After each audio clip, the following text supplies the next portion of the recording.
I also want to make and have some rawhide. Rawhide is just basically raw cow skin that has not been turned into leather. It is incredibly tough stuff. It is very hard. You have to soak it and get it totally saturated to work with it. And I'm going to use this to cut a strip and then roll that up and then dry it and make a hole and put it on handle for a rawhide hammer. Rawhide hammers are typically used, I think I said, to work with leather tools. It makes a fairly soft hammer, but wears away, but is remarkably durable.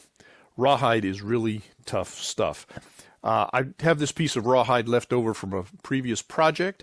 I had bought an entire hide for $125, basically a whole cow.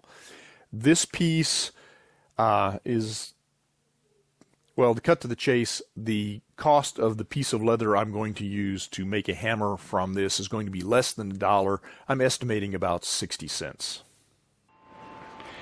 Time to start working with the rawhide, getting it soft. As you can see, it's pretty stiff. Really stiff would be the word.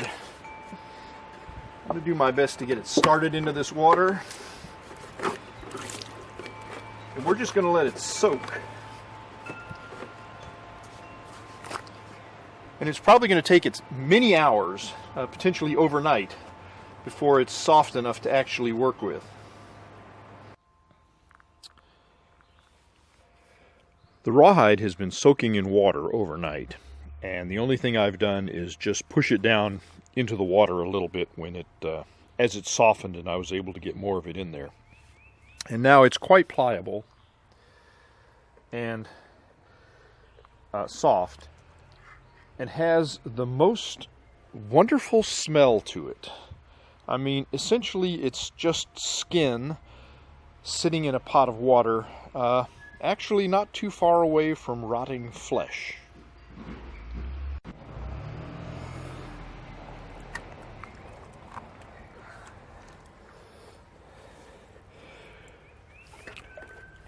Not slimy, but soft and workable at this point. What I want to do now is mark out a strip, and then I'm going to use a pair of scissors to cut that strip.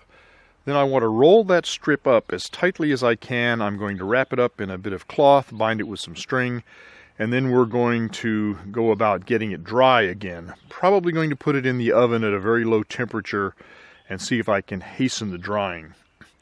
The rawhide is very flexible at this point, but as it dries, it tends to curl, if you remember looking at the piece before we started. And I'd like for it to remain a nice tight roll rather than get all curled up.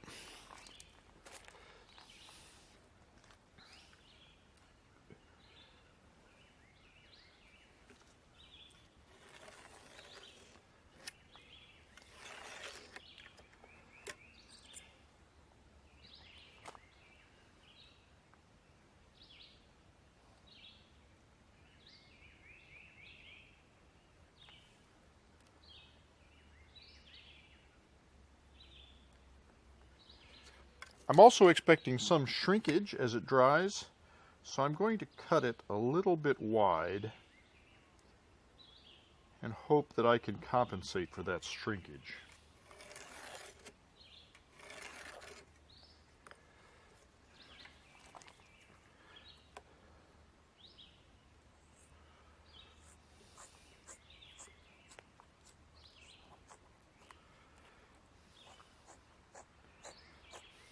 It's not real hard to cut, but it definitely has some resistance. I had never thought much about rawhide as a material until I made some drum heads from it one time and determined how really tough rawhide is.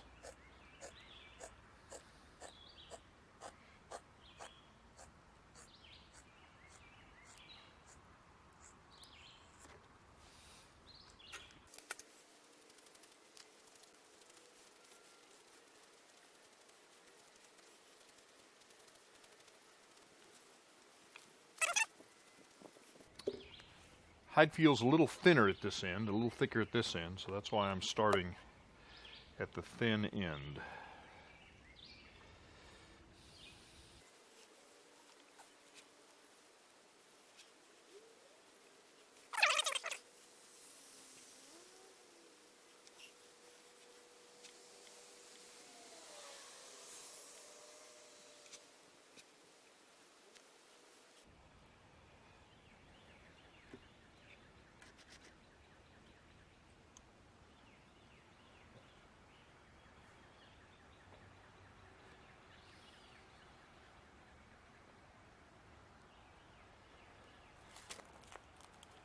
wrapping this in a tough piece of cotton canvas, I want it to be able to dry, so I want water to be able to escape. I'm just going to bind it up.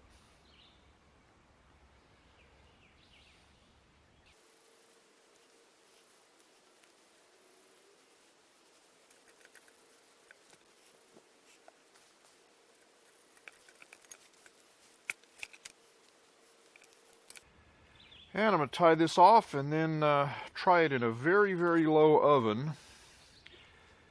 It wouldn't surprise me if this takes a long, long time to dry, because I've got that moisture all rolled up in the center of this. See how it works out. Alright, so this is our little bundle of wrapped up rawhide.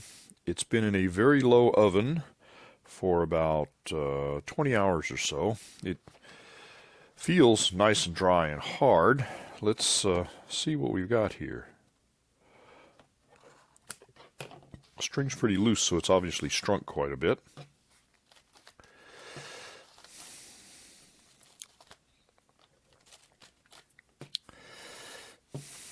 Interesting. Something sticky.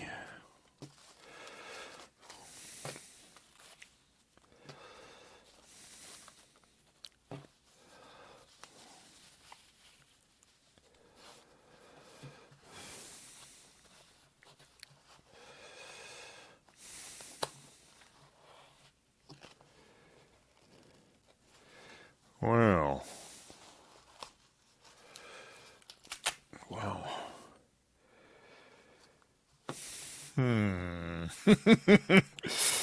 That doesn't look very good at all.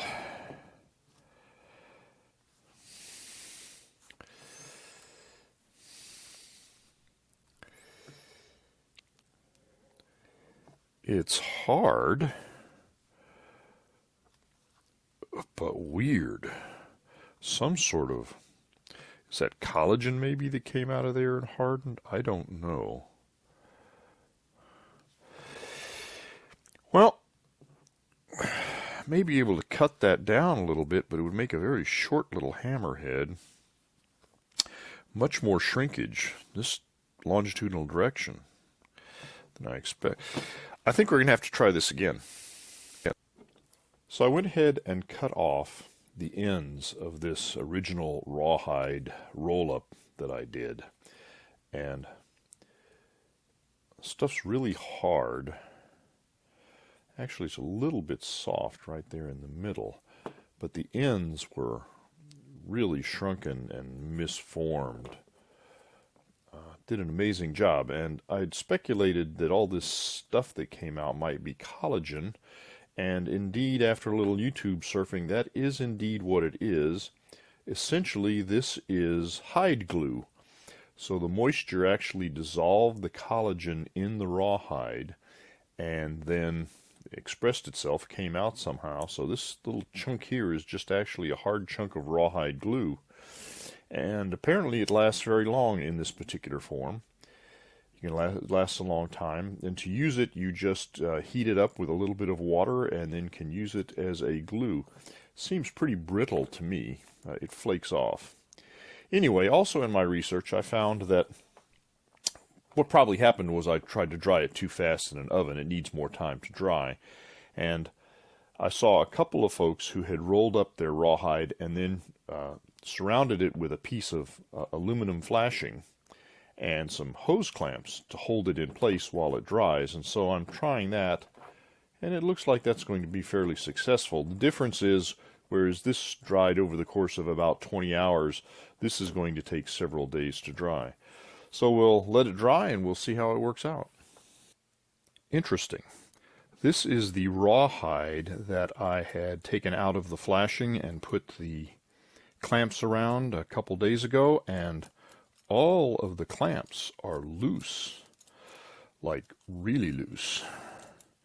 So it's obviously done quite a bit of shrinking.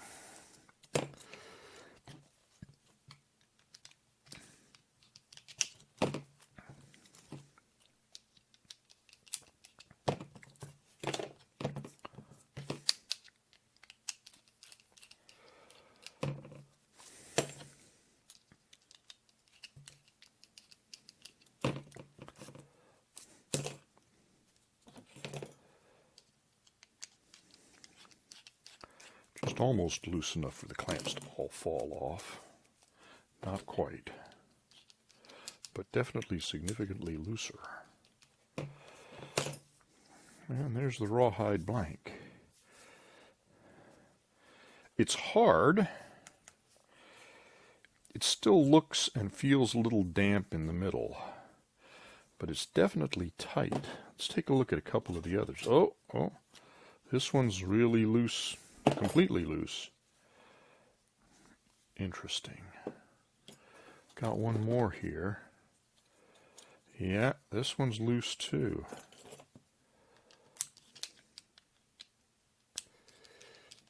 Not quite as loose as the last one. Looks like it's swelled a little on the end.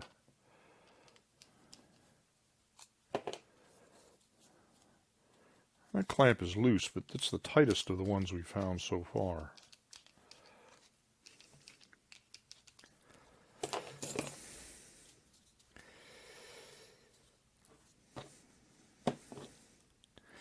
I think I'm going to nominate this one into service.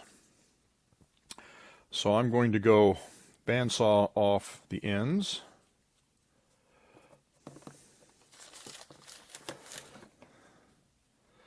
Looks like I can take 1/4 or 3/8 inch off of either end. And then I'm going to machine a groove for a handle.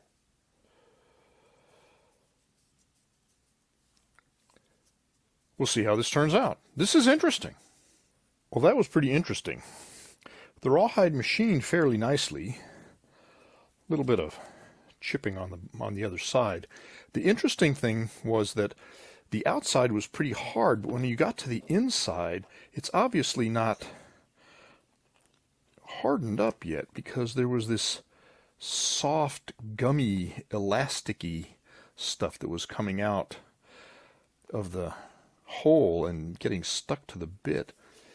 Very interesting. So obviously not dry in the middle yet, but it's interesting to look at the pattern of the rawhide, and I noticed that I can push the middle back and forth a little bit, and it kind of sticks out or indents, so it's obviously not totally dry. I left a little extra on the length, so as it dries I can trim it again. I wonder what's going to happen inside the middle of this thing where the epoxy is trying to hold it together. Going to be interesting. Most of the rawhide hammers I've seen have a couple of little tacks or nails, or little screws, I would guess maybe would be better, out here at the end to keep this outside lamination from coming undone. Interesting. I'm going to trim this up and then be time to put some handles on some hammers.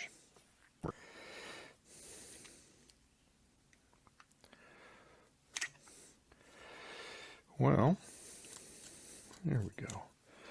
This rawhide is tough stuff. It's amazingly tough. I had no idea that just raw skin could be so durable. I remember in Boy Scouts we always talked about Indian lore and how the Indians put things together with rawhide, but I never experienced any of it. But I certainly have a new respect for rawhide.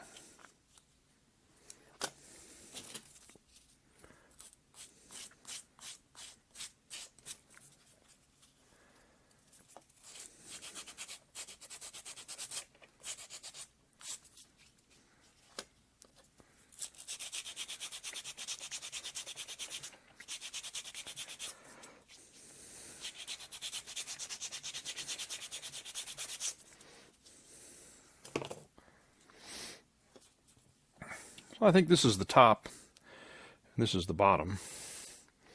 Looks like I also didn't get it sawed off totally square. Once it gets dry, I think maybe a little sanding will fix that. I'll also put a bevel on the edge, but I think I'm going to wait for it to get completely dry first. The rawhide was interesting in that the material really shrunk a lot as it dried. Of course, you've seen the part about the first attempt that just failed miserably. Rolling the rawhide up in a piece of flashing sheet metal and holding it with clamps really helped. This guy is still maybe just the tiniest bit soft in the middle, but it's going to dry out. I think it's going to work pretty well. Of course, a rawhide mallet can be used to hit anything that you don't want to damage, and it's not real heavy.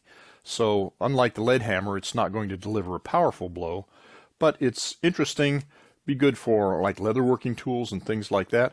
The rawhide machined fairly well where it was really hard, but when you got into the middle, it got real gummy and soft, almost like used chewing gum. It was very interesting. So that was an interesting experience.